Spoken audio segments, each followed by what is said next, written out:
Guess who's back? Back again. Brother Ron. Tell a friend. Guess who's back? Guess who's back? Guess who's back? It's me, Brother Ron.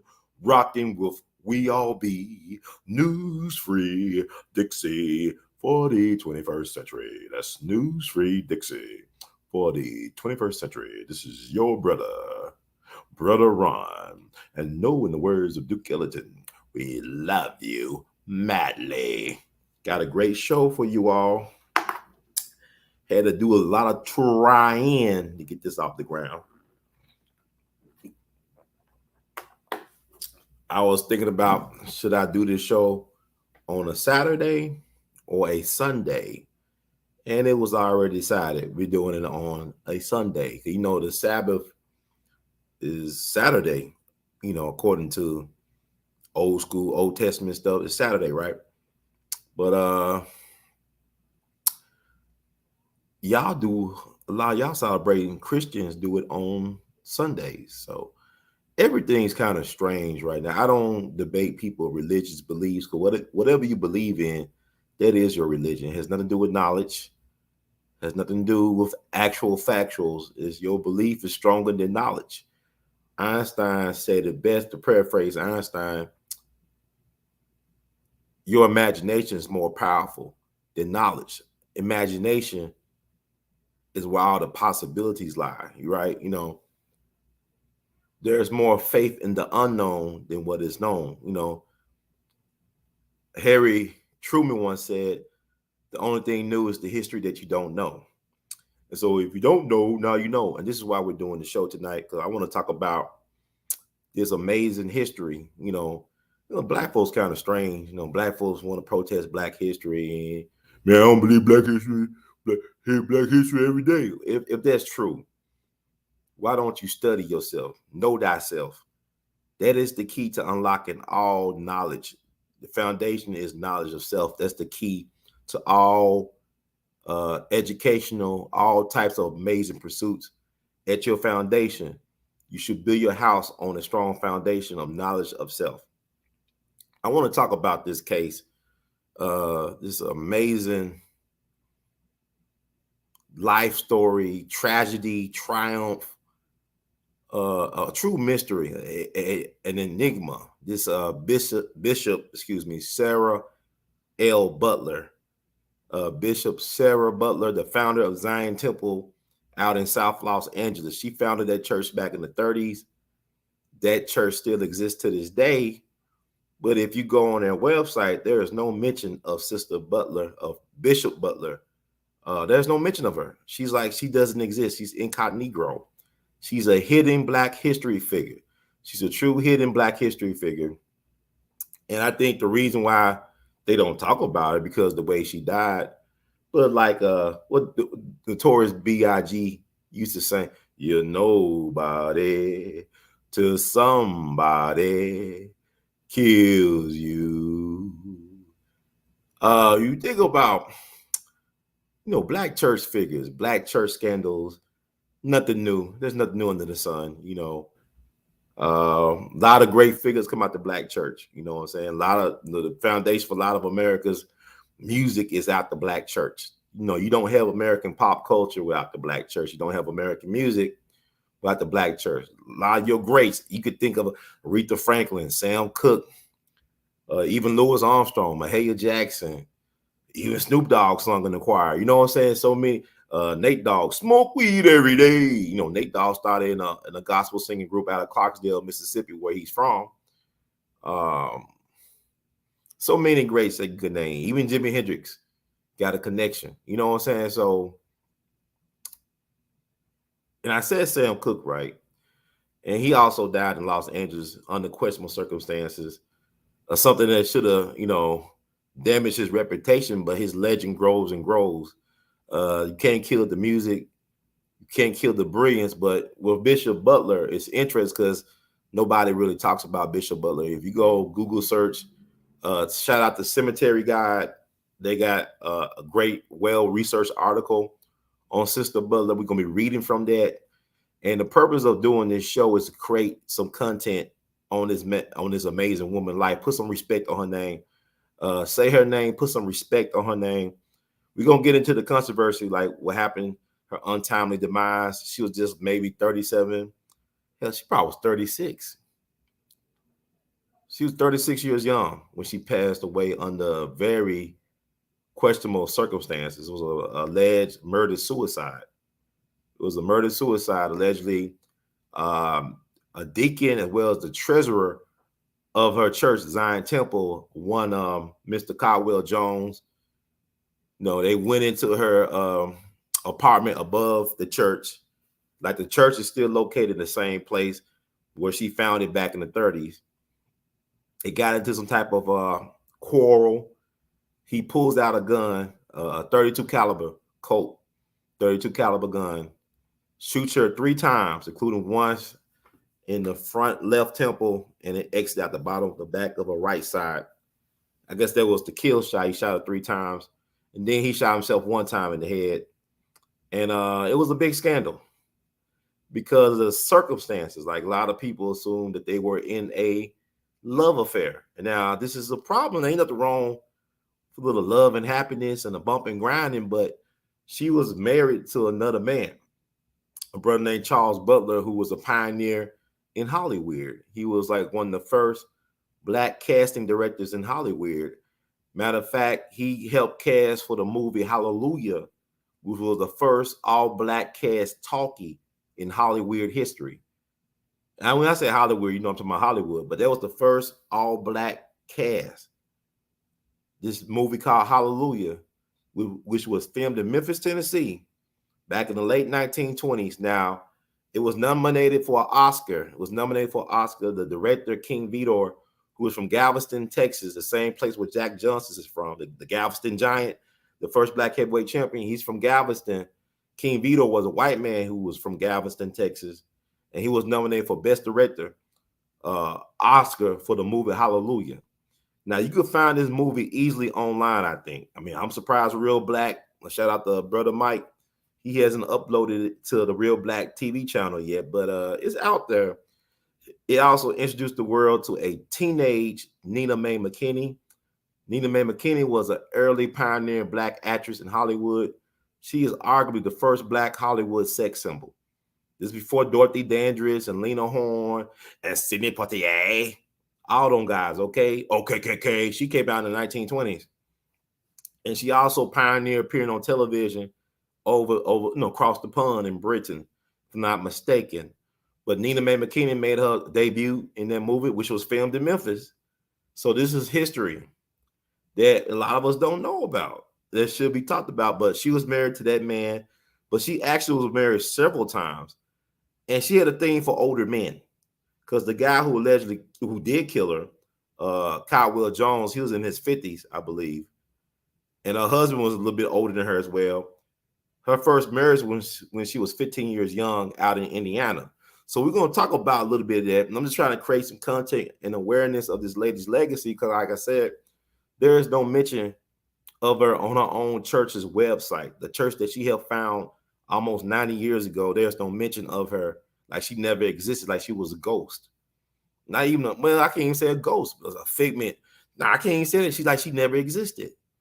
So what we're doing, like the work that I'm doing, is trying to reclaim the narrative and put some respect on her name. Put some respect on her name. Say her name, Bishop Sara L. Butler, or Lutra, Sister Sara Lutra Butler. And also we're going to talk about a tragic twist. Like it didn't stop with her generation, what happened to her. It actually went beyond her generation. We're going to talk about an unfortunate incident with some of her relatives who met untimely demise as well under crazy circumstances.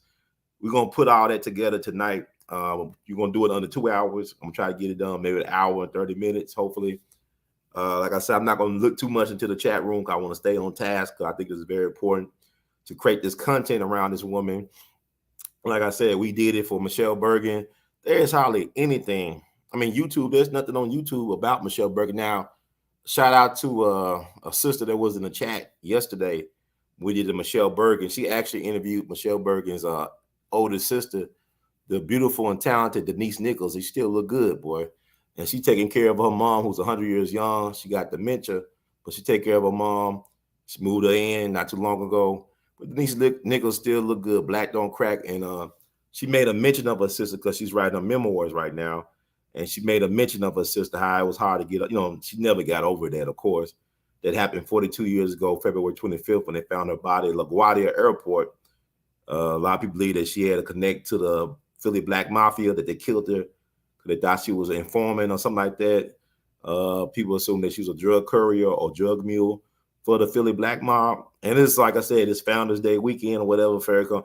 I mean, Nation of Islam, it should be a study in itself. Like, someone like Malcolm knew, like Malcolm would say, I know what the nation can and cannot do because I trained them. Malcolm was like Daniel in the Lion's Den, man. Guys came out the streets. They cleaned them up. I'll give the Nation of Islam credit. Elijah Muhammad helped clean up men and women that were discarded by society and their families. But you had some rogues up in there.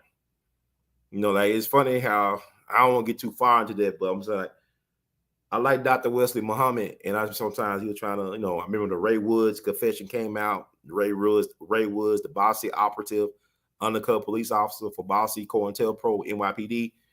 Now, he said some things in one of his presentations about Malcolm.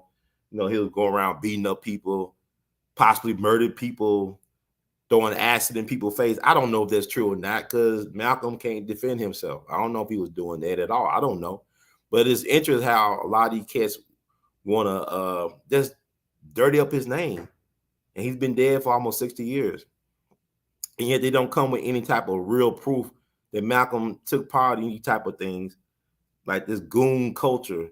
But I'm not going to talk about that tonight, but I just want to talk about Sister Bishop Sara Butler, who she was, what happened to her, and her legacy. And also some things that happened to her family after she passed that need to be talked about as well, because it's quite interesting to me. But I'll be honest with you, how I found out about this woman. Well, I was going in one of my rabbit holes, like going to old cold cases from the 1920s, like Lindbergh baby kidnapping, a lot of stuff. Changeling, the movie Changeling that came out back in the not too long ago with Angelina Jolie, where her son was kidnapped and her son came back to her, but it was not her son, and they put in a crazy house. This is based on a true story. And she said, "This is not my son," but people said, "Hey, this is your son." That the authorities kept on saying, "You crazy lady, we're gonna throw you in a psychiatric ward." And so this is based on a true story. This happened back in 1920. She never found out what happened to her son. But a lot of people assume that her son was killed on this ranch. He was killed, probably molested by this serial killer who got caught. But the serial killer never confessed to killing or kidnapping her son, even though his relatives said he did, because they found all types of bones and stuff on the property. It's like a Jeffrey Dahmer type of thing, I guess. But it's a little strange but true. But I was going down this rabbit hole looking at all these cold cases. I remember I looked at a Penny Dreadful series on Showtime. I think they did a series in a period. I guess did a series or a season based in L.A. dealing with Mexican Americans and police. Like what they called them. They were in the zoot suits back in the day. So they talked about a case where this girl was kidnapped by her dad's former co-worker. He kidnapped her, wrote a ransom note saying, "I want this amount of money." So when he received the money, whatever demand from the father, he threw the daughter out of his car, right? Because the father thought that the daughter was still alive because he saw her silhouette, whatever. I don't know her name off the top of my head, but you can look this up. So he went to retrieve his daughter, found out that she was already dead. Like, he basically, it was weird. He sold her, he cut off her limbs and stuff like that. It is all types of weird stuff to it. Sew her mouth shut, I think, and stuff like that. They found they caught up with him in Oregon, and he got the chair. They electrocuted this dude. He was from Kansas City, I think. But I was looking up these stories, and then I got on this site called Cemetery Guide. Let me see. Yeah. CemeteryGuide.org. I think they're based out in California. What they do is they try to honor the dead, people who were victims of sensationalized crimes back in the day, but they've been forgotten about. And so they just do a little short, they do a great bio Cause like I like going to cemeteries, man. I love going to cemeteries. And I was wondering, like, I'll be looking at the tombstones, the special ones with people faces on the tombstone. I want to know what happened between the sunrise and the sunset. I want to know what happened in that dash. Who was this person? So when I go to the cemetery, I think about the people who had dreams denied, deferred. Like, what were these people hopes and dreams and aspirations? Did they get a chance to fulfill what they wanted to do in life, or was this like a study in frustration? So I'm always interested about knowing some of the stories behind the people who are buried beneath the tombstones or in the crypts of the mausoleums and stuff like that. That's just me. I'm a weirdo like that. Like I go to historic cemeteries and just eat my lunch and just meditate. And the dead folks don't bother you. They don't ask for your food. They don't cough. You know, I hold in their mouth. They got good manners because they keep quiet. they stay quiet. But really, it's fascinating, man. But I just love it. But yeah, this place. Let me see. I can find. It's called cemeteryguide.com. They got a lot of interesting stories of people. There's a lot of great information, but with Bishop Sara Butler, there's hardly anything online about her, which is crazy. But I thank them for putting it out there. And what really caught my eye about her, actually, she's a gorgeous, gorgeous woman. She's beautiful. Beautiful lady. Must be a special lady and a very exciting girl. She was gorgeous, man. Actually, I did a picture. I'm working on a series of pictures on Bishop Sara Butler. But let me show a picture of her. She just caught my attention. This gorgeous black woman. And maybe because she looks so good, that's why I'm interested in her story. Like I tell people all the time, I wish I had a time machine. I won't go in the future. I go back in the past to get with some of these beautiful, fine women and create some legacies. And how you know they'll like you, Ron? Well, I know Ida Well. She's a Cancer. I'm a Taurus. Cancer and Taurus, we make good couples. And I'm into the stuff she's into, so I don't know. I think it'll work out. But yeah, Sister Sara Butler, she like older guys. She like guys old. She like the dudes that were older than her. Like a daddy thing, I don't know, because she lost her father when she was young. She lost her mother when she was young. And let me get to her story. But cemeteryguide.com, that's the place where I first learned about her story. I'm gonna show a picture of her. And on the press called her comely, charismatic, and comely, like gorgeous, beautiful woman. She when she died, after she died and they had a funeral, 7,000 people came to her funeral. 7,000 black folks. The funeral service started around 10 a.m.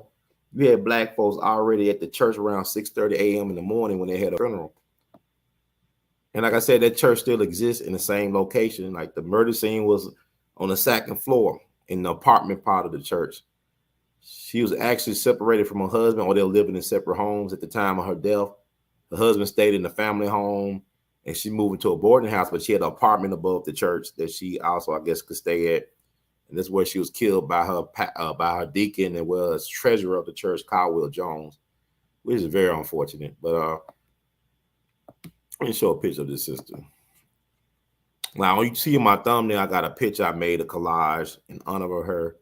Like, one thing I have been getting back in my mojo bag when it comes to my creativity, really in a creative, renaissance right now, so to speak. Let's see if I can find. Yeah, gorgeous black woman right here. She's 36 years old. They took her out of here at 36. I think they said her birthday September 1st, 1903. And she was killed back in May of 1940. So she had to be 36. 3 plus 6 is 9. So it's like numerology for you. But like I said, whatever she put in that church, it still exists to this day, but there's no mention of her on the church website. And you find Zion Temple's website. And this is We All Be News Free Dixie for the 21st century. We all be News Free Dixie for the 21st. What are we doing here? Zion Temple.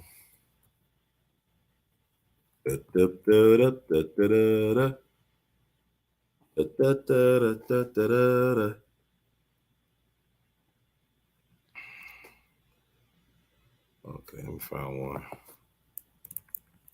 I've been trying to look for the website of the church that she founded.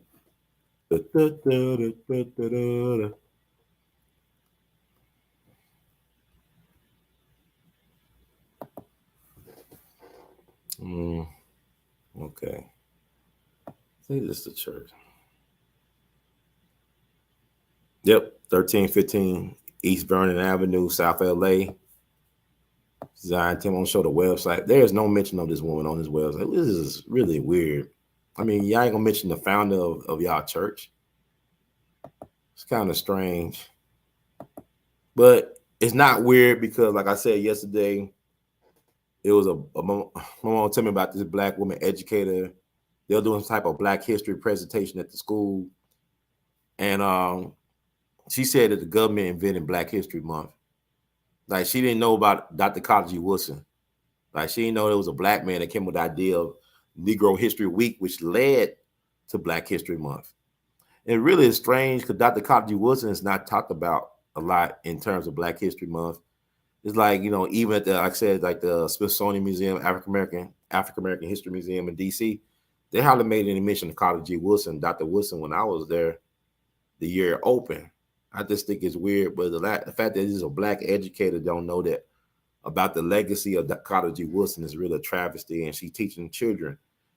So I guess it shouldn't surprise me that there's no mention of Bishop Butler on the website of the church she helped found. That's really strange, man. But let me show y'all. Make it smaller. I don't have to make it smaller. Y'all can see this. Yeah, this is the church.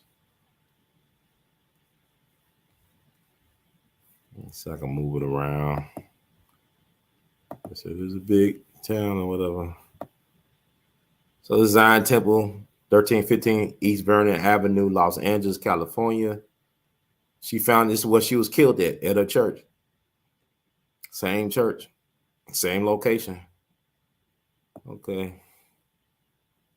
They talked about the current pastor, past events. Okay, his lovely wife. That's his family. Beautiful family, good looking family. All the information. I might call them up, do an update, follow up, see why they don't mention her at all, man. It's weird. We are power. Okay, as members of Zion Temple Community Church, we commit to turning the world upside down through living and teaching Christ's message of hope and holiness, and to building a family and fellowship of people by creating a power-driven body of Christ in our homes, our community, and our society. Proclaiming, okay, this is their acronym for power. Proclaiming the message of Christ, which provides hope and healing in every area of life. Always for observing and obeying the word of God. W, winning others to Jesus Christ. E, equipping church members with tools for victorious living and empowering them with opportunity to use God-given gifts and talents. R, releasing well-rounded and spiritually mature individuals into the community and into the world to share the God news of Jesus Christ. Have questions? We would love to help answer them. Yeah, I got questions. Why y'all don't honor the founder of y'all church at all? Is there a plaque at the church? Is there a historic marker notating the significance of the location and who? And I don't know, man. It's kind of strange. I don't know. Maybe y'all can holler at them after this show. Let me see. Yeah, this is a church she founded. About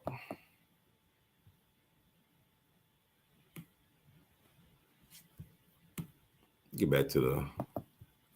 How do I get back to the? Okay.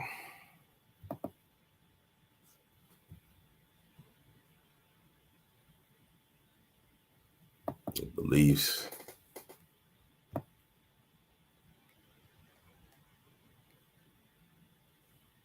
See, we believe Holy Bible, Trinity, Jesus Christ, virgin birth, repentance, salvation, redemption, heaven, hell, water, baptism. I'm not gonna argue with people's beliefs. I already tell you what beliefs about. You can't win on argument because beliefs are not based on facts. A lot of times, I believe. But what do you know? What do you know? And can you prove it? Beliefs don't need validation. So it is what it is. We do vision. Okay, I mentioned together we are a community of believers. What does that mean? The word community. We believe that together in fellowship, we grow closer to God and one another. The Bible speaks about iron sharpening iron. We believe that together we grow stronger. We are a community of believers. Our vision, we strive to be a church without walls. Jesus calls for us to go outside the walls to reach the lost and the broken. It is there that the lost will be found. Most churches find it comfortable to stay within the walls, but we make it an effort to be like the church from the book of Acts to see our city change. Our values, we highly value our relationships with one another.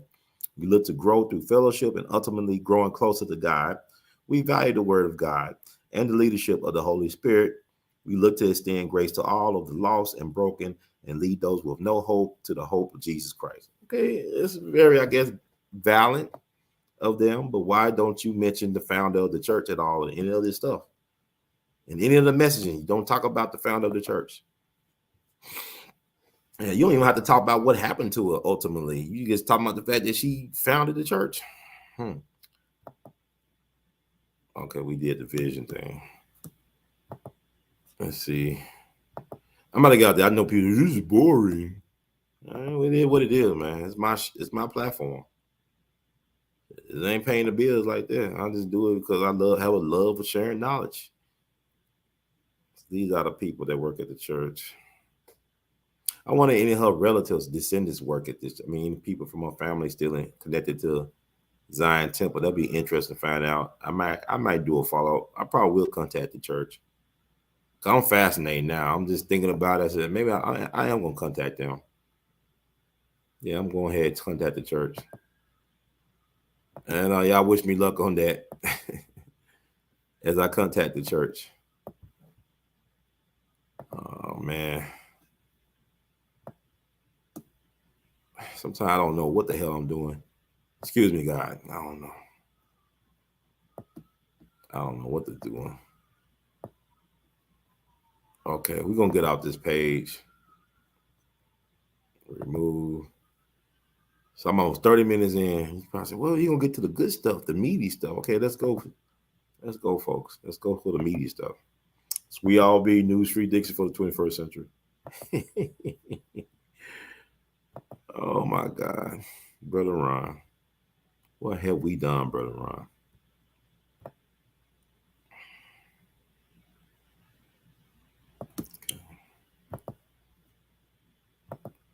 Yeah, this is the picture I did about a week or so ago. And on the Bishop Sara Butler. Like I said, I'm working on a series of artworks to honor her legacy and to bring more awareness to her. Like this is something I did as a collage and drawings, mixed media. So I did some collaging using the tombstone for my actual gravesite. Picture of dead now, so there's a picture of, her face, a Xerox copy of it. Yeah, I do my thing, because like I said on her official coroner's report, cause of death, love affair. They got it on both of their death certificates or coroner's reports. Okay, let's say coroner report from Los Angeles County. Cause of death, love affair. They got it written in cursive, like I got it here, love affair. They got the probable cause of accident, suicide, or homicide. And the answer is love affair. So it's a crime of passion. And she was a blood sacrifice. And my thing is, people, man, Jesus was a blood sacrifice. I don't see nothing wrong with blood sacrifices. Just don't waste them on silly. Let's make them count. Like you look at what's going on in Ukraine and Russia. Allegedly, people are dying. They're dying for what they believe. They blood sacrifices for what they believe in. So it is what it is, folks. Y'all got this thing about Illuminati and blood sacrifice. It's part of the human nature. Tribalism, ritualism is part of who we are. Okay, so don't be scared.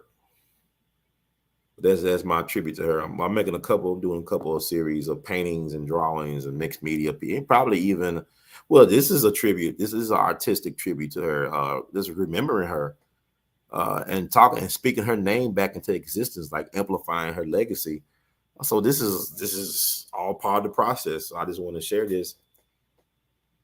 And okay, so I'll probably put this on a T-shirt very soon.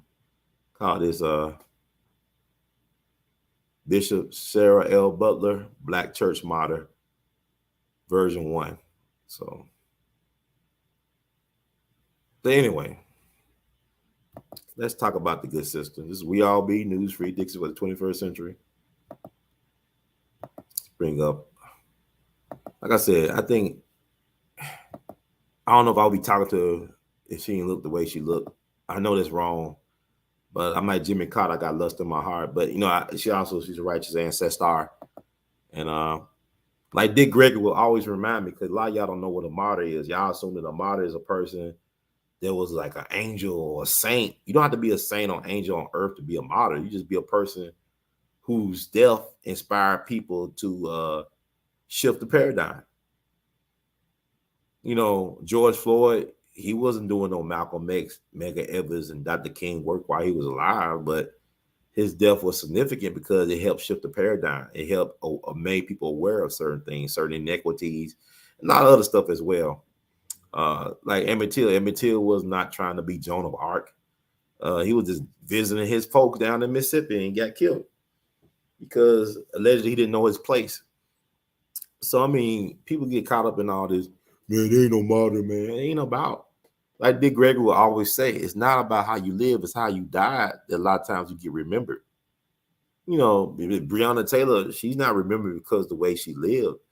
She's remembered because of the way she died. Sandra Bland, Mike Brown, Trayvon Martin. It's not about how Jordan Davis, so many people. It's not how they live, it's about how they die, they get remembered for. And that makes an impact on people's psyche. But we gonna have other people. We gonna have JoJo Brown on the show. I don't know. I mean, y'all can look at JoJo Brown on other shows. Like I said, I'm doing a public service. Judge got a lot of people that he be on platforms. So shout out to Dana with the data. Valerie Denise Jones. She have JoJo Brown there. So I mean, y'all go there. You know, I'm in midlife opportunity right now mode. I ain't gonna say midlife crisis, but midlife opportunity. I'm just trying to just do some stuff that I'm trying to see. That's an interesting way to look at things. Let me see. I can share with other people, see what they say. And this is what I'm doing right now. I'm sharing information. You know, y'all can start your own podcast if y'all want certain people. Y'all want to talk to certain people. Y'all should do that. I encourage people to pursue these type of pursuits.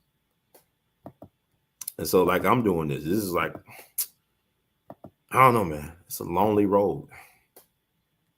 People think you strange because you know certain things they don't know. Not because you smarter than them, because you just want to know. I just want to know what you think about this. Okay, let's do this. Thank you, cemeteryguide.com. Y'all should check them out. Got a lot of good stuff. I'm reading from what they wrote about this. I'm read the whole thing because I'm trying to create content there. I'm trying to amplify their content as well as create content. Bishop Sara L. Butler. This article comes from cemeteryguide.com. It was written January 6, 2015. Los Angeles has always been a great place to start a new life, to reinvent yourself and leave your old life behind. Sometimes it works out, sometimes it doesn't. And sometimes research into mysteries raises more questions than it answers. Sarah Lutra Winslow was born in 1903 in Logansport, a small town on the Indiana Prairie, about 70 miles north of Indianapolis and 120 miles southeast of Chicago. She was the youngest of 8 children born to A.L.L. Wood, a barber, and Sarah Ferguson Winslow, a laundress. Since there was already a Sarah in the household, the little girl went by her middle name, which is Lutra. Okay. Lutra's mother was active in the local church for most of her life. singing in the church choir, and taking on an assortment of other roles. And she raised her children to be involved and active in their church. Lutra's mother died when Lutra was 9 at the age of 57. So she was a mama ahead of late. And her father died less than 3 years later at the age of 61 when Lutra was 12. 3 years after her father's death, Lutra married Sam Lee Hill, who was 28 years young. So she was 15. She was only 15, and he was 28. I guess he robbing the cradle, but that's how it was back then. I had an uncle who just passed away, Uncle Frenchie. He married his wife when she was about, I believe she was about 14. He was like 20 something. And they've been married for almost 70 years. They were married for almost 70 years. I'm trying to think. I'm sorry, y'all.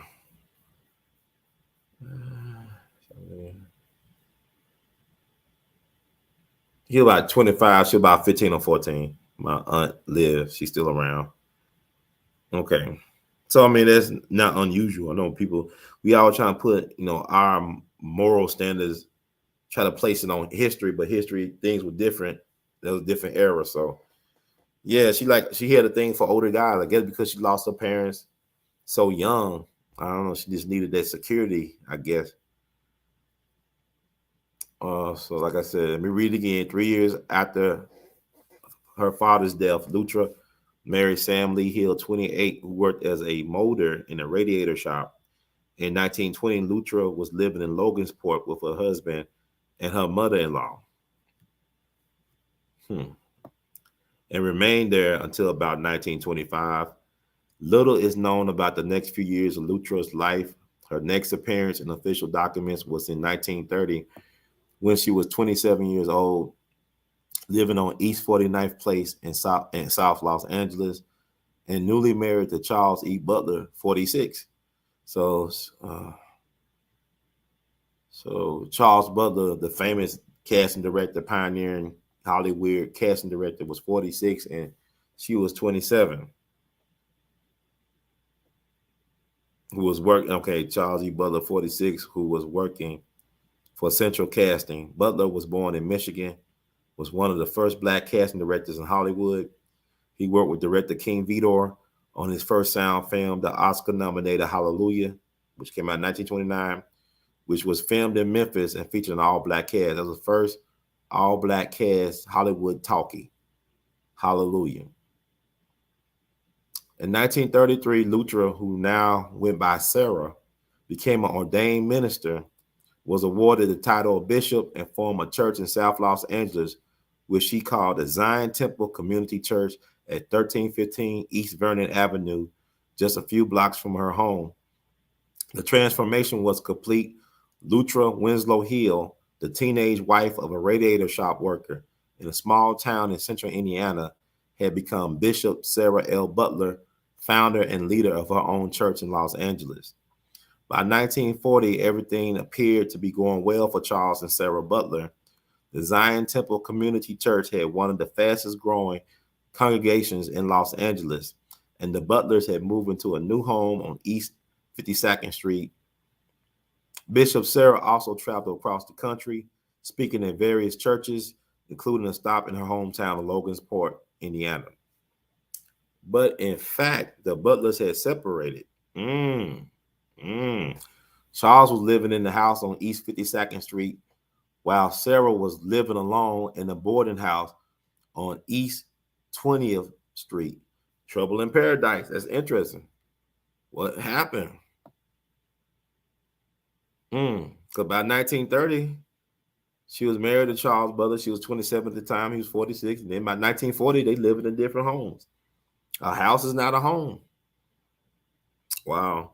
One of the active members of the Zion Temple Church administration was Caldwell H. Jones, a real estate broker and columnist for the California Eagle newspaper, who served as church deacon and church treasurer. Jones was born in Alabama in 1885 and married his wife Hazel Calloway in Chicago in 1915. Their son Herbert was born a year later and the family moved to Los Angeles, where Jones worked as a shoe shiner before establishing himself as a real estate broker. And by all accounts, he was very successful real estate agent. I see a pattern here with Sister Bishop.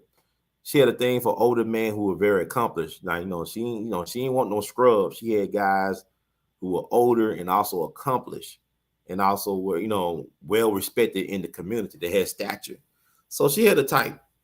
She easily had a type.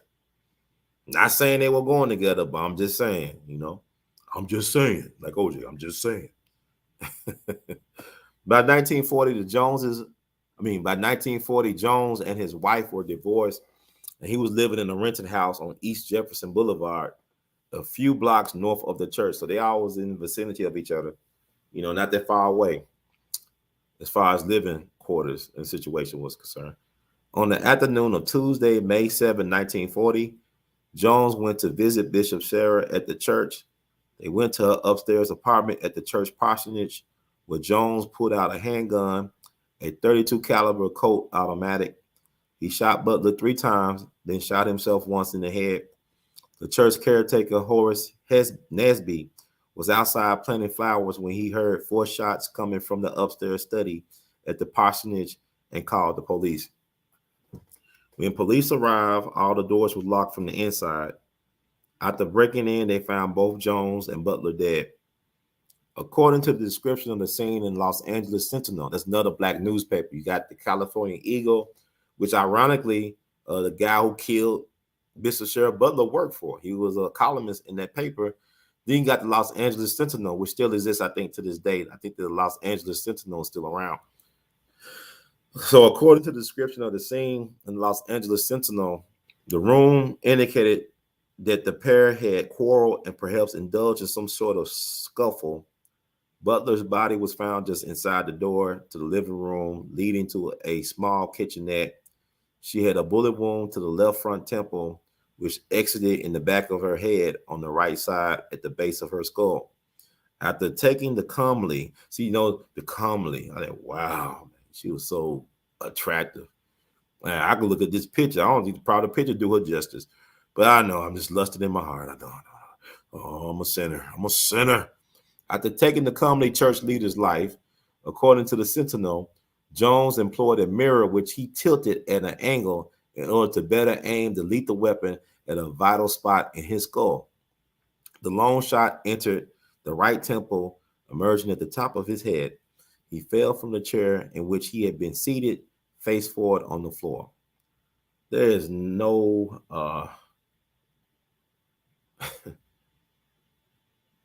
there's no dignity in death, man. I promise you.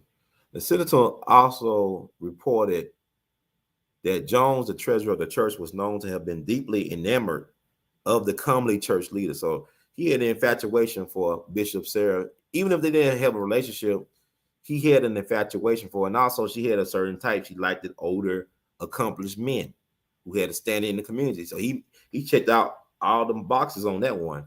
So I don't know. Both Butler and Jones were described as prominent citizens and active in the community. Almost immediately, now listen to this, almost immediately, the 8 members of the church's board of directors issued a statement that Jones was of unsound mind and one who several months ago had been pronounced a mental case. So if that's the case, why was he around? Why he had this type of access to the bishop, the leader of the church? If he was of unsound mind in a mental case, how come he had access to Sister Bishop Sara Butler on the church premises? Why was he allowed to have that type of access to the comely church leader, who was the head of this organization? So I mean, it make you wonder about some stuff. And then they had the statement published in all of the black newspapers in the area. The church board said it had asked for Jones's resignation, and our only regret is the pity of this tragedy from one who was unbalanced and knew not what he did. Okay, but you had him in charge of y'all money, though. And this is much later, right? Y'all see what I'm saying? Do y'all hear what I hear? Did y'all hear what I said? Why is the nutcase in charge of the money? And why did he still had like access to the leader, the so-called comely leader of the church? See, that made it worse by saying what they said, I think. But okay, the unofficial, now listen to this, y'all. The unofficial and rapidly spreading theory, however, was that Jones and Butler may have had a relationship that went beyond church business. Oh, keep it on the hush. Or that he pursued her and she spurned his advances. The church board's quick statement that the murder suicide was simply the tragic action of a deranged man raised more questions than it answered. It does, even these many years later. This happened in 1940. It's 82 years later. And this stuff still don't sound right. It's 82 years later, right? 82 years later. It'll be 82 years in May. No, May of this year will be 82 years. But just reading this make you, man, what the? Oh, so he's deranged. Why y'all didn't have security around the pastor? Why y'all ain't protect the pastor? Why y'all had a deranged man around this woman if he was that scary? And why do you have access to the money? Okay. Other than a brief mention in the LA Times, there were almost no coverage of the shooting in the mainstream Los Angeles media. Among Black newspapers, however, particularly the Los Angeles Sentinel and the California Eagle, now he worked for the California Eagle as a columnist, the shooting was front page news. This is why it's important to have Black media, man. Y'all don't understand the point. Black folks love CNN, psyop. There is no known coroner's inquest investigation or report on the deaths. There is, however, an official Los Angeles County Coroner's Register. This is what I'm talking about here. Is that there is no known coroner's inquest investigation or report on the deaths. There is, however, an official Los Angeles County Coroner's Register, which lists the basic details of the case when a body is received. For both bodies on the line that asks probable cause of accident, suicide, or homicide, the answer is love affair. This is some freaky deaky stuff, y'all. This is like BT movie of the week type of stuff. This is like, man. Just like our brother Quan's one of his novels, Quan Mills. I just got hip to Quan Mills, right? We're gonna talk about him on one of these shows. I didn't know this dude existed until the comedian Ryan Davis made a video. I thought he was joke. I thought it was a skit. But there's a dude named Quan Mills that talk about this dirty stuff in this taboo still in the Black community. Like he got a book called Pastors Like to Eat Kit Kat too. He don't call it Kit Kat though, but there's another story. But I'm just thinking about this stuff right here. This stuff is this sticky, icky, messy. Ooh wee, ooh wee, ooh wee. I'm not laughing at y'all. Gotta understand this happened 82 years ago. Still dealing with this stuff, man. Man,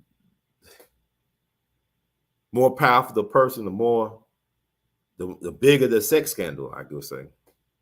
Not saying that they did it. I don't know what happened, but I just know people ended up dead, losing their lives. So let's talk about this. It will probably never be known what the exact relationship was between the bishop and the church treasurer. Even though it had a madman over the money. So it don't even make any sense to me. If he's that unsound mentally, why would he be over the money, writing checks and stuff? Or exactly what transpired behind those locked doors, other than the tragic conclusion. Butler's funeral service was held at her Zion Temple Community Church and attracted an estimated 7,000 mourners. The service was scheduled to start at 10 a.m., and the mourners started to show up at the church at 6:30 a.m. Wow. By the time the service started, the church was filled, and hundreds of mourners were gathered outside the church, spilling across the lawns of the neighboring houses. So how can a tree like this fall in the wilderness? And the church that she founded and when she had got killed there and had a home going, don't even acknowledge her at all on their website. That's the least they can do is to have a page dedicated to this woman who literally gave her life for the cause. This is crazy, man. This is like I live in a Twilight Zone. Wow. Okay. In contrast, Jones's funeral service was private, held at the People's Funeral Home in Los Angeles. Both, however, were buried in Evergreen Cemetery, Butler beneath a large cross identifying her as Bishop Sara L. Butler, founder of Zion Temple, while Jones's grave is unmarked. And after his wife's death, so she was still married, they was living in separate housing, but they still were married. After his wife's death, Charles Butler lived quietly until November 21st, 1951, when his landlady found him slumped in his chair, an open Bible in his lap. He was 68 years old, and it was assumed that he died quietly while reading. Butler's Bible was open to the 88th Psalm, I said poem. The 88th Psalm, which is generally regarded as the most mournful and melancholy of the Psalms. The writer is in bitter distress, abandoned by his friends and family, and waiting to die. He cries out to God, seeking help and comfort, but receives no reply. That's sad. He died of a broken heart, man. When Charles Butler died, none of his relatives could be found. His funeral service was held at Angelus Funeral Home and was conducted by St. James Masonic Lodge, who was buried at Evergreen Cemetery, far from his wife, and his grave is also unmarked. I would think it'd be a good thing if we had a project, if somebody started a fund to put a marker on his grave to acknowledge this man. Not only as the husband of Bishop Sara Butler, but also as a pioneer as far as in the movie industry. He's like one of the first Black casting directors. Y'all don't understand. This man discovered like Hattie McDaniel, the first Black person to win an Oscar. He's discovered Louise Beavers, who starred in the first Imitation of Life. She was also a well-known and very successful entertainer. This man helped put a lot of Black folks to work. This is before. I mean, I just like whatever. Okay, Bishop Butler's Zion Temple Community Church is still around at the same location. In 2014, the congregation celebrated the church's 80th anniversary. So I want to shout out to cemeteryguide.com, cemeteryguide.com. Check them out. And special thanks to Lisa Albanese and Craig Harvey for their kind assistance with this story. I want to give a shout out to cemeteryguide.com.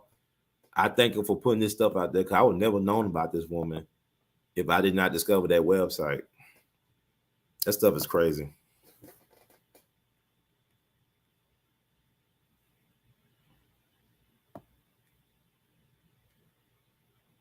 I don't thank y'all for tuning in, man. I'm just reading the chat right now. Thank y'all. Good people. Thank y'all. Thank y'all. Shout out to a good man down there doing this thing. Want to keep him encouraged, lift him up in prayer and positivity and light. He's doing his God work. Great brother, great spirit. Thank you. Thank you. Good evening. Yeah, we love you madly. I thank y'all for listening. Everything is ritualism. That's in every religion. Thank you, man, for tuning in. Thank you, man. Yeah, Josephine Baker. They now she's buried, or they about to bury her in a very significant place in France, like among like some of France's most celebrated people. I don't know if they've moved the body yet, but they're supposed to move her remains. I forgot the place in Paris, whatever it is, but it's going to be a place of honor. She's a national treasure over in Paris. But America don't even acknowledge. St. Louis don't really acknowledge her, where she's from. I mean, that's how it is. A prophet is always without honor. Thank you, Brother Bug. We love you madly. I thank y'all for receiving, man. I just do this, man. Like Dick Gregory said, I'm the feeder. He want me to feed the people, so I do best I can. Even when I don't feel like doing it, I'm get out here because I mean, ain't like I got a huge following, right? I don't get all the thousands of people in the chats and all that stuff. And if I have a certain person on, whatever, people are more interested in that person than what we actually talking about or what needs to be talked about. So thank you for tuning in, bro. You tell me how that's built. I don't know. I don't, like I said, I don't get into the religious stuff, man. I'm not into like trying to get people to think a certain way. I'm open to people idea. You tell me how it's biblical or not biblical. Thank you so much for checking it out. I'm gonna put that painting back up there. And like I said, I'm working on a series of stuff to honor her. But I'm also interested in contacting the church and seeing what they have done in order to. I mean, I think they should have a historic marker at the location because that's sacred ground to me. She actually gave her life. She gave her life to the cause, man. She's a martyr. She is a martyr. And I'm not, I ain't trying to put no shame on her name. I don't really care about, she was a human being. She had needs, man. We're, everybody, I don't, everybody got an interest in life. I ain't gonna knock her for having a scratch or an itch that need to be scratched. You know what I'm saying? She was a woman, very attractive woman. I can see why she was successful. I mean, she was good looking, very well at communicating. From my understanding, she was a great orator. So she had charisma. The paper called her comely. She's a good looking woman. Let me read some of the accounts from that time period. So I'm gonna try to keep this under 2 hours. But this is like helping create content for people to understand, and hopefully y'all could do stories about her. Well, I'm in Los Angeles next time. I'm planning on visiting her church and also her grave site. I got a thing for going to graveyards and paying tribute to the ancestors. So I'm gonna do that. And also I want to talk about her family, man. It's like it's a story, man. It's crazy, man. It's like generational curses are real. They gotta be. Because the stuff that happened to her family, like people that came after her and stuff, it's just crazy and sad. This is We All Be News Free Dixie for the 21st century. Mm-hmm. Good woman.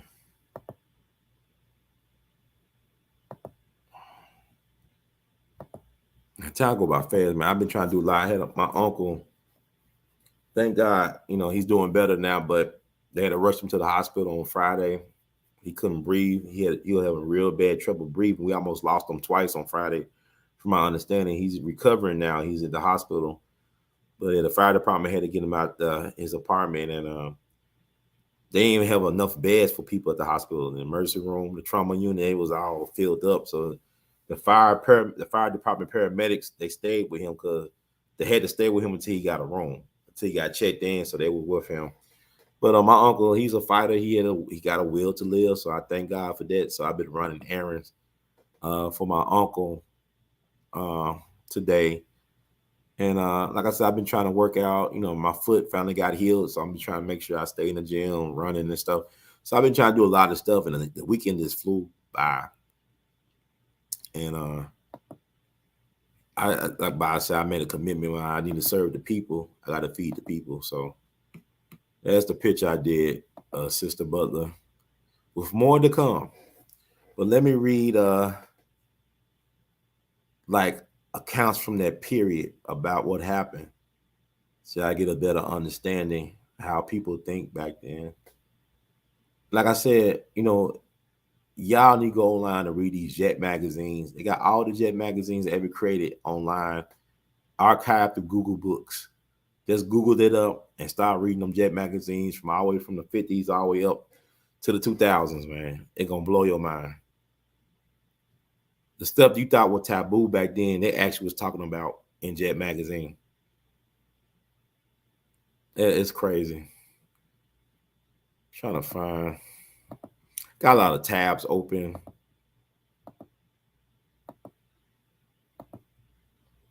I don't think I'm gonna do a show tomorrow. And I know this is the last day for Black History. I don't think I'm gonna do a show. I might upload some things. I do want to share this though before I get to talking about her family and the other things. I want to show this. I want to show this. See, I know what I'm talking about.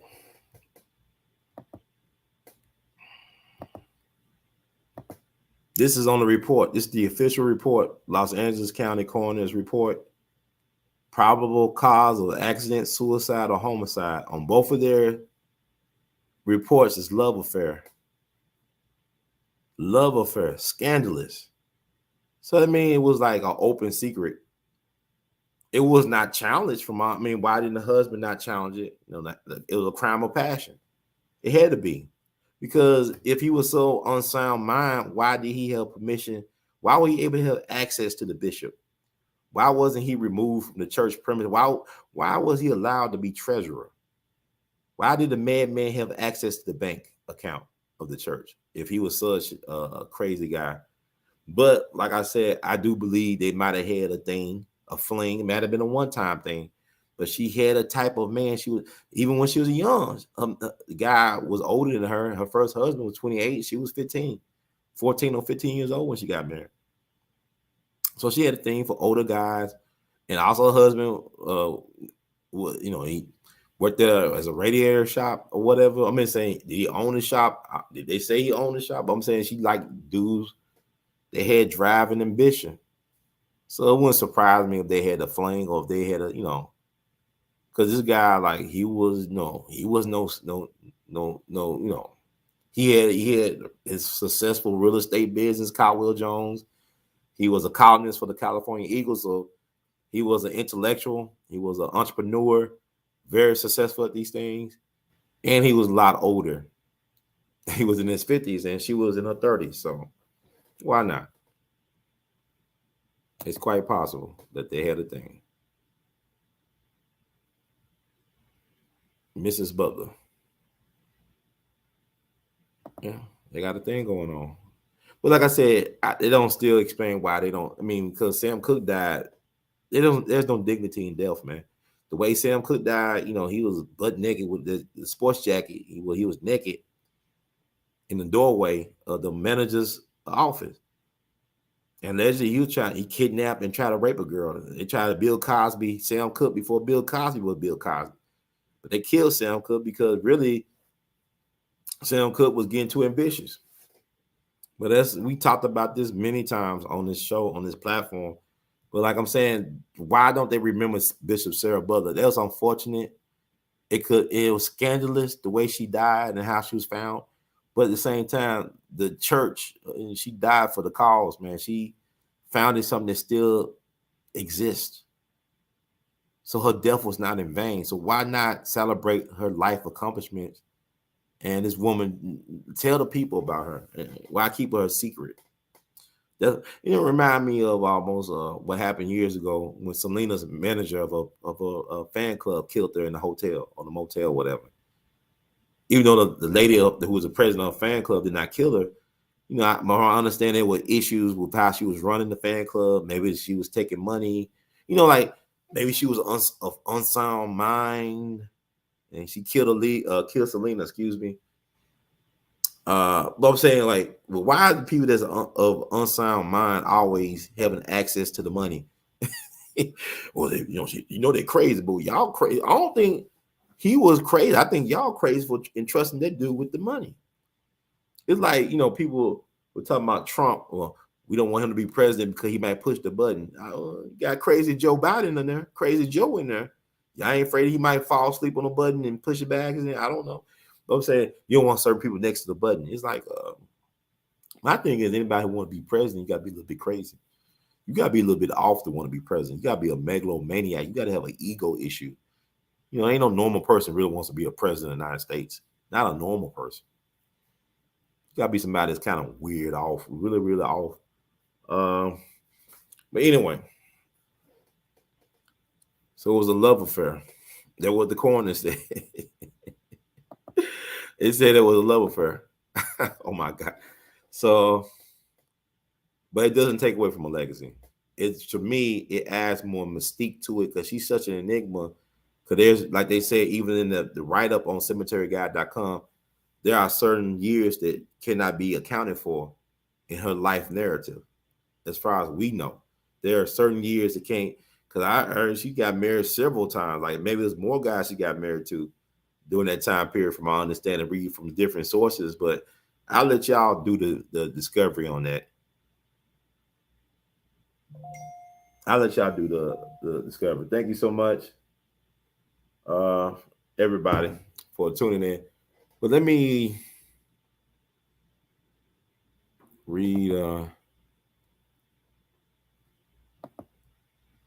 See if I can find. There's so much information, man.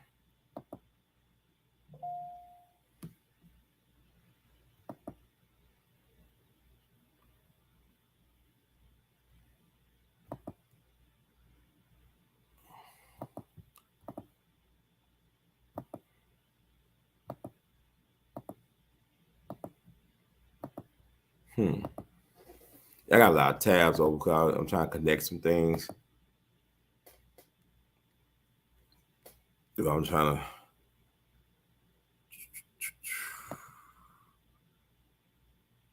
Mm-hmm.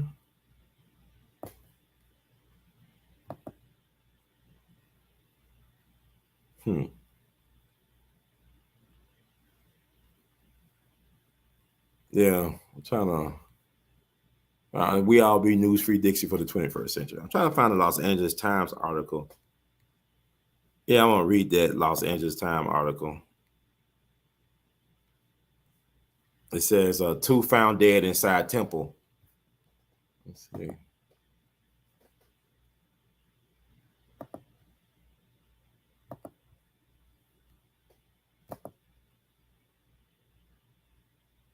Two found dead inside temple.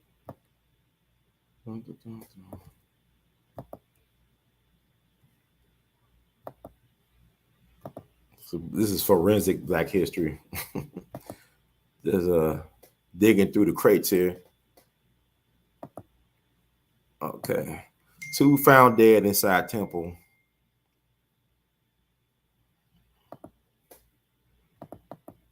Caretaker Horace Nesby, Negro. Well, let me get it. Okay. 2 found dead inside temple. Negro woman bishop and church treasurer, victims of gunfire. Caretaker Horace Nesby, Negro, was planting a few late spring flowers around Zion Temple at 1315 East Vernon Avenue yesterday. The noonday sun was warm, and Nesby was inclined to drowse. Suddenly, he was wide awake. 4 shots shattered the midweek quiet of the Negro churchyard. The ear-splitting sound came from the little 2-story stucco building itself. Nesby dashed for a telephone and called police. Then he hurried back, but the front door was locked. So was the rear. When officers arrived, they battered down the barrier. Upstairs, they found the cause and resulting of the shooting. Bishop Sara A.L. Butler, Negro, 1144 East 20th Street, laid on the floor, dead, with 3 bullets through her head. Wow. Beside her was Caldwell Jones, church treasurer of 1027 East Jefferson Boulevard, also dead. Investigators believe that the 50-year-old man had murdered the 37-year-old woman, Bishop, and then committed suicide. See, she wasn't even 37. According to one record I got, her birthday wasn't until September 1st, so she was 36. And he was 54 according to his birth record. So, but then, like, you can't trust the written word a lot of times, especially when it comes from the media. A lot of times they get dates wrong, they get ages wrong, all types of stuff. But so this is Los Angeles Times, I believe. Take on the situation. And let me see if I can find some Black press.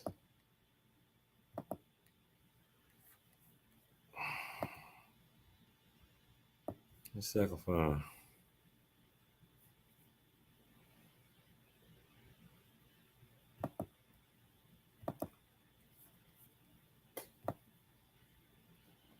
Got to talk about the church. They immediately try to spin the story in a certain way. They said there was no love affair, right?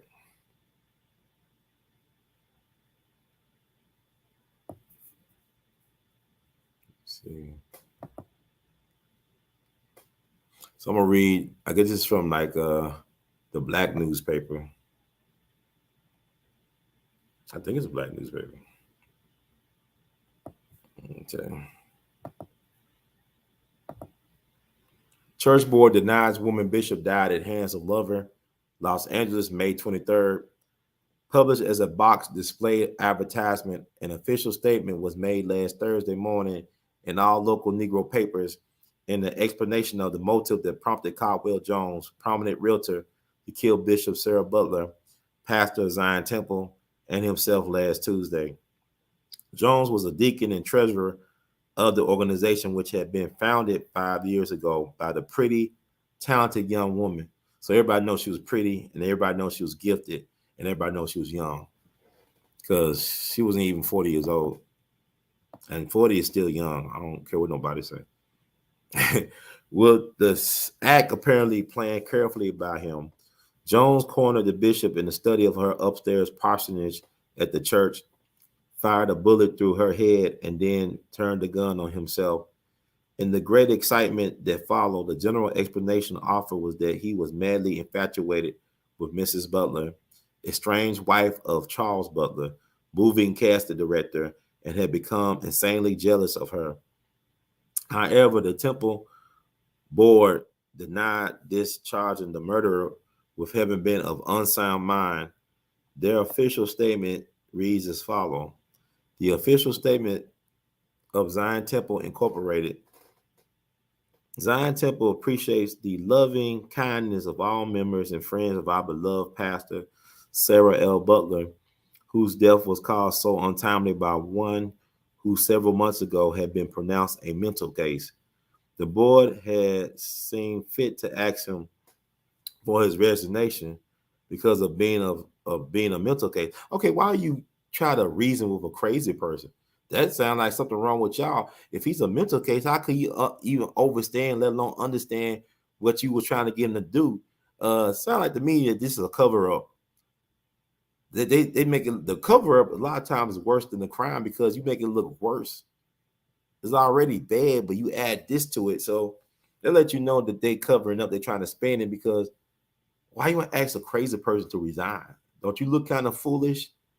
You know, it's that old saying, never argue with a fool, because people from a distance can't tell who is who. Jay-Z talked about that and don't argue with no fool, because people from a distance can't tell who is who. So why are you trying to reason and rationalize with a so-called person with unsound mind? See, you know what I'm saying? And then he was over the money. So he has, man, this is deep, y'all.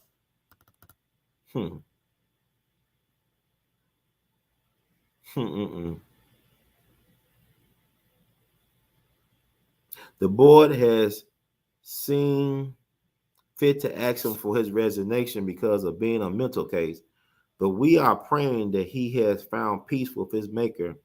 And our only regret is the pity of this tragedy from one who was unbalanced and knew not what he did. The love, kindness, and womanly principle of Bishop Sara Butler will ever be remembered, as she was ever a bright star and a shining light to the community.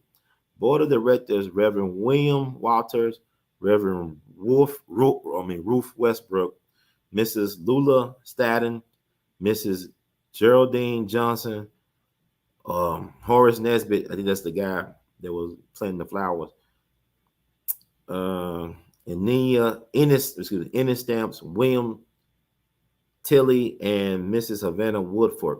Now, they're probably dead by now, but I would like to know if people from that time, anybody from that time is still around, or members of the church, or family of people who were on the board or whatever. Do they have any stories or any other inside information that they passed along? Because it's just, I really do believe that they had something going on. Now, this is not to throw dirt on the good name of this beautiful woman, but I really do believe that they had something going on, that she probably said she wanted to end it, and he didn't want to end it, and it ended up like that. You know what I'm saying? Like, she's probably thinking, I'm gonna go back to my husband. It was nice for what it was, and then he said, "No, if I can't help you, nobody can." And if I can't help you in this life, I can't live without you, baby. So I'm gonna kill myself too. So, okay, so let's move on. Not move on, but I want to talk about her relatives. The interesting twist is like it's so Shakespearean. It's like a Greek tragedy. I don't know. Maybe they were cursed. I don't know. But I don't think she had any children, which is unfortunate. I don't think, but I would like to know. Yeah, I'm gonna call the church, man. I'm gonna email them. I'm just curious to if they even acknowledge this woman. Is there a picture hanging up at the church, Zion Temple? Is there anything to acknowledge that this woman actually existed? Is there anything that they have at their church? Same location where she got killed. She found that church is still at the same location. So there's no marker. There's no plaque. I mean, I went to Mother Emanuel twice. You know, where they killed them 9 black folks, Dylan Roof, that crazy. And he was an unsound mind, right? But he was allowed access to the pastor and them. But even they acknowledged what happened. They got markers and plaques that acknowledge what happened back in June of 2015. They got plaques and markers that acknowledge the history of the church, the founders of the church.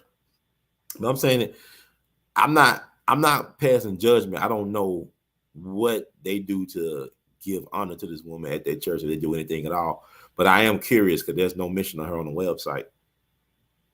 And people say, Brother Ron, you just keep on bringing it up. I said, why not? I think it's weird. It's like when people don't know who founded Black History, what became known as Black History Month. If you don't, how can you talk about Black History Month and not mention Dr. Carter G. Woodson's like invaluable contribution?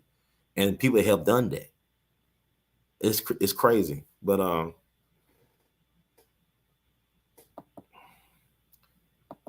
let's keep it moving.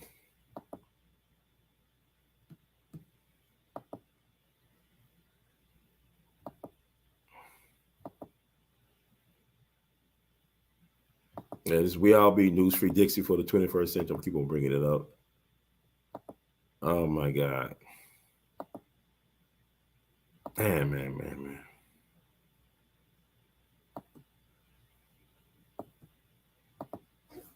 So I want to talk about her family. And like I said, I'm going to keep this on the 2 hours. Because it's got to be brought up because this stuff is so sad. Like she had 7,000 plus people calling her a friend, but they don't talk about her. You think just, it happens because people die out. It's like with Jimmy Lunsford. I do the work with Jimmy Lunsford. He was the most popular band leader, swing band leader of his day. He was more popular than Duke Ellington and Cab Calloway and Count Basie. I mean, he was the #1 dance band for Black people in America. He was nicknamed the Harlem Express, yet he died so young at 45 under questionable circumstances. Yeah, people don't talk about Jimmy Lunsford today. They don't talk about him. But back then, he was he was all the rave. Like you had Glenn Miller, who disappeared in an airplane crossing the English Channel back in 44. He said Lunsford was the best. He said Duke is great, Count is remarkable, but Lunsford tops them both. He modeled his own band after Jimmy Lunsford. And Glenn Miller was probably a millionaire when he disappeared back in 1944. It probably bummed him out the air. Now, that's another story. But anyway, I want to talk about some of her relatives. So I can find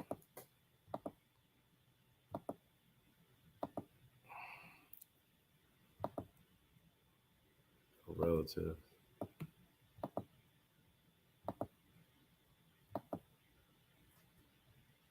Okay. This is the daughter of Bishop Sara's nephew. Man, I say it right. All right, it's getting late. I mean, this is this is the daughter of Bishop Sara's nephew. Her name was Barbara. What's her name? Her name was Barbara Louise Easterly Farrell or Farrell. I don't know, yeah. Her name Barbara Louise Easterly Farrell. Her father was Omar Glenn Easterly, who was the nephew of Bishop Sarah Butler. He died young. He died at the age of 40. He was born in 1901, died in 1941. And Sister Barbara was born October 5th, 1933. So she probably, she'll be she about 6 years old when her aunt, when her great aunt or grand aunt, what you call it, got killed. Omar Glenn Easterly, his mama was the sister of Bishop Sara Butler, and she was born in, like I said, sister of Sara Butler. Her parents had her when they were older. Maybe she was a surprise baby because her sister was born in 1876, and she was born in 1903. Sister Sara Butler, but her sister was born. Oh yeah, I'm sorry, man. I'm getting lost in the sauce, man.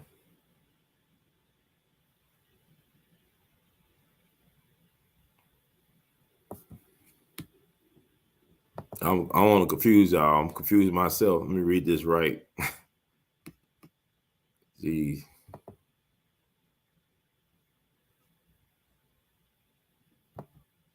Going through these ancestry. That's why I said I'm trying to read this stuff right.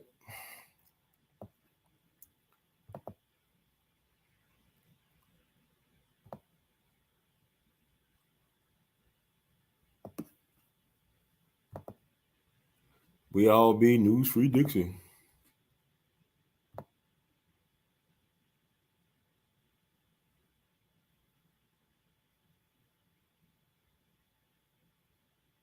So I guess Mod was a man. Mod Winslow Hope. No, wait a minute. Excuse me. That was her sister. That had to be her sister.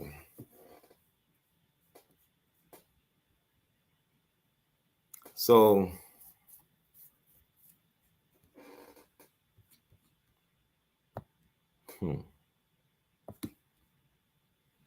children. I'm just looking through this, man.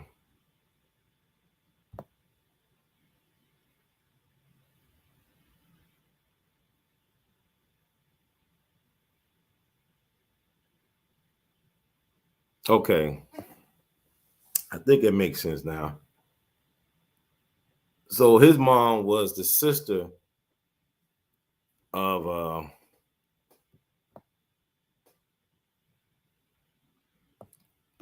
Bishop Butler, Bishop Sara. I think I'm reading her name Mod. Isn't even dude's name Mod? Because I got a great grandfather. His name was Ethel Webb. And he named his son Ethel Webb Jr. But Ethel Webb Jr. didn't like Ethel. He called him by Junebug. Like my uncle Junebug. He passed away about over a decade ago. But his dad was named Ethel, and he was named Ethel. Ethel Webb. Ethel. Ethel. Ethel.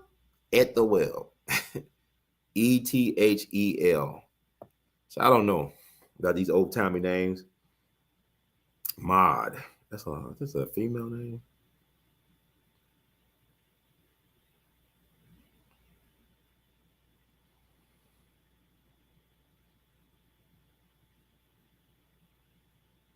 This is Winslow. I'm just trying to read though. I'm sorry about this, y'all.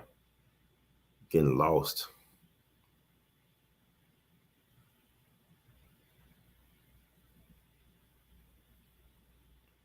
So I think Mod Winslow Holt. Okay. Yeah, that's a female because her maiden name is Winslow.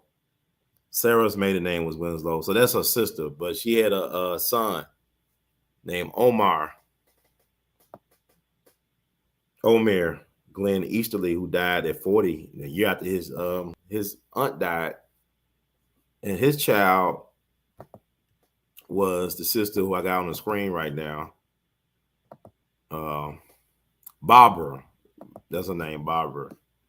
And the reason why I got on the screen because it's sad because, oh my God. Let me see.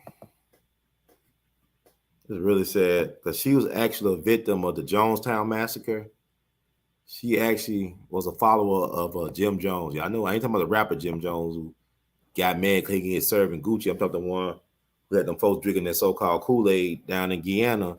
So she was an actual victim of Jim Jones. And so I'm find some stuff on her. There's so much stuff, man. I like, Jesus. I got so many tabs open. Ridiculous.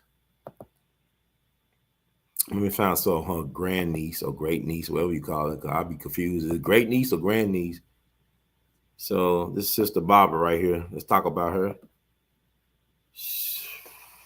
She lived in San Francisco, California before she moved to Jonestown, Guyana, where she lived in Cottage 25. She was employed as a nurse's aide and practical nurse.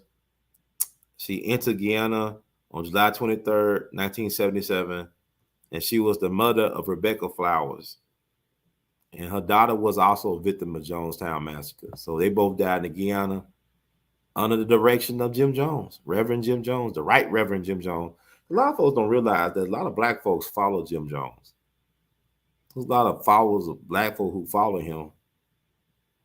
So she lost her daughter till her daughter died down in Jonestown back in 1978. Show a picture of her daughter.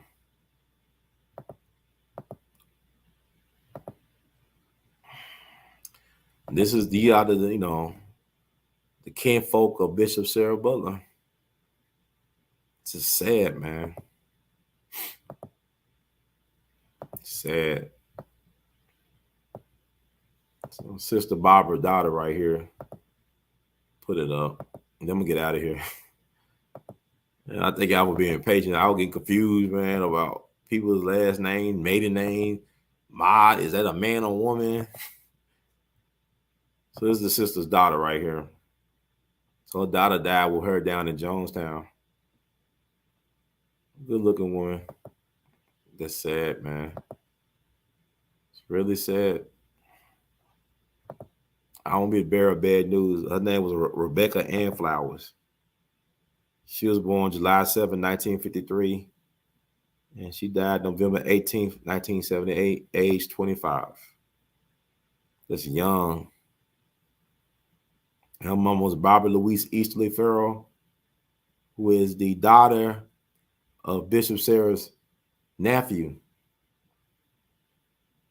That's one family, all them tragedies. It's sad, man.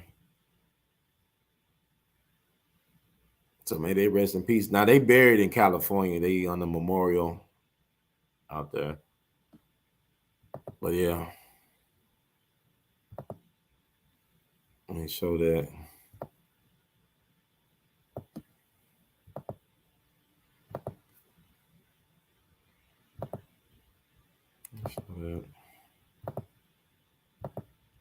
What time is it? I got it. Okay.